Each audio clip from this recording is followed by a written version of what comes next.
নেইমারই একমাত্র যে মিডফিল্ডে কোনো একটা ঝলক আনতে পারে। অনেক ধরনের খবরই আমরা পাচ্ছি, বাট দিন শেষে আসলে নেইমার কবে স্টার্ট করতে পারে বা কবে আসলে 11-এ আসতে পারে, বেঞ্চেও থাকতে পারে, সেটার ব্যাপারে কিন্তু কোনো কারেক্ট ধারণা আমরা কেউই পাচ্ছি না। তো এই নেইমারকে না পাওয়াটা ইভেন ইন দ্য স্কোয়াড, এইটা আসলে কতটুকু সাফার করাচ্ছে ব্রাজিলকে? মানে তারা কি এটার সাথে কোপ করতে পারছে তাদের বাকি রিসোর্স দিয়ে? না ভাইয়া, নেইমারের কন্ট্রিবিউশন আপনার স্কোয়াডে যখন নেইমার, মেসি, রোনালদো এদের মতন যখন প্লেয়ার থাকে, ওদের মানে জিনিসটা তো অন্য কেউ ডেফিনেটলি ফিল আপ করতে পারবে না। আপনি দেখেন নেইমার এখনও প্রপারলি খেলতে পারতেছে না, তারপরেও নেইমার এখন যেরকম অবস্থা এরকমও প্লেয়ার আমার মনে হয় যে ব্রাজিলে নাই। এখন ডেফিনেটলি নেইমার তো আর উইংয়ে খেলবে না, কারণ বয়স হয়ে গেছে। বাট দেখেন আমাদের যে মিডফিল্ড ব্রাজিলের, ওখানে কোনো ক্রিয়েটিভিটি নাই। আপনি দেখেন রিসোর্সই নাই ক্রিয়েটিভিটির।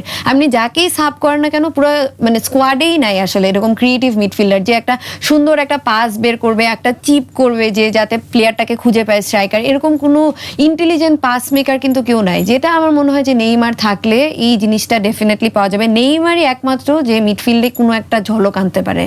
সো আমার মনে হয় যে এখনও নেইমারের জিনিসটা মানে ফিল আপ করতে পারতেছে না আমাদের স্কোয়াডে। আর নেইমার যতক্ষণ না খেলতেছে এটা হবেও না মনে হয়, কারণ আমি যেটা বললাম আমাদের স্কোয়াডেই এরকম মিডফিল্ডার নাই।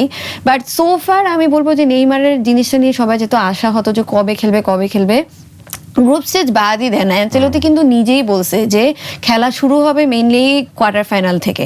সো এই ম্যাচ ধরেন আমরা মরক্কো তো সামহাও ঠিক আছে ব্যালেন্স করেই ফেলছি, স্কটল্যান্ডের ম্যাচটা আছে, এগুলো যদি আমরা নেইমারকে ছাড়া বের না করতে পারি তাহলে তো ব্রাজিলের খেলাই দরকার নেই। মানে এটা তো আসলে ভালো একটা স্কোয়াডই হলো না, তাই না?